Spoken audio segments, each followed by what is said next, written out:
জগন্নাথের নাম নিয়ে আমরাও বাড়ি থেকে বেরিয়ে পড়েছিলাম রথযাত্রায় যাওয়ার উদ্দেশ্যে। তো আমাদের যেতে যেতে প্রচুর দেরি হয়ে গেছিলো আর রথ অনেক দূর আগেও চলে গেছিলো, তাই আমরা সবাই মিলে টোটোতে করে যাচ্ছিলাম। তারপর আমাদের সঙ্গে রাস্তা থেকে আরও কয়েকজন যাচ্ছিলেন এবং তারা এরকমভাবে ঝুলে ঝুলে যাচ্ছিলো, মানে যেখানে যেখানে জায়গা ছিল সেখানে সেখানে ওরা ঝুলে পড়েছে।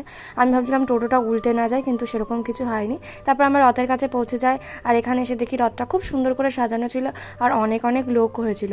আর এখানে দেখো সবাই কি সুন্দর নাচতে নাচতে যাচ্ছে, কিন্তু একটাই সমস্যা ছিল, সেদিন প্রচুর গরম ছিল, মানে অবস্থা খারাপ হয়ে গেছিলো সত্যি কথা বলতে গরমে।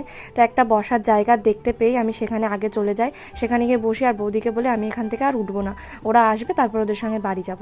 তার কিছুক্ষণ পরেই দেখি ওয়েদারটা একটু চেঞ্জ হয়েছে, মনে হচ্ছিলো যে এবার ভগবান হয়তো মুখ তুলে যাইবে, কিন্তু সেরকম কিছু না, অল্প একটু বৃষ্টি হয়ে আবার বন্ধ হয়ে গেছিলো। তো তারপর ওরা সবাই আবার চলে এসেছিলো আর আমরা ওদের সঙ্গে বাড়ি ফিরে এসেছিলাম। তোমাদের যদি ভালো লাগে অবশ্যই ভিডিওটা লাইক করে দিও, একটা কমেন্ট করে দিও আর আমার চ্যানেলটি সাবস্ক্রাইব করে দিও। আর যদি বেশি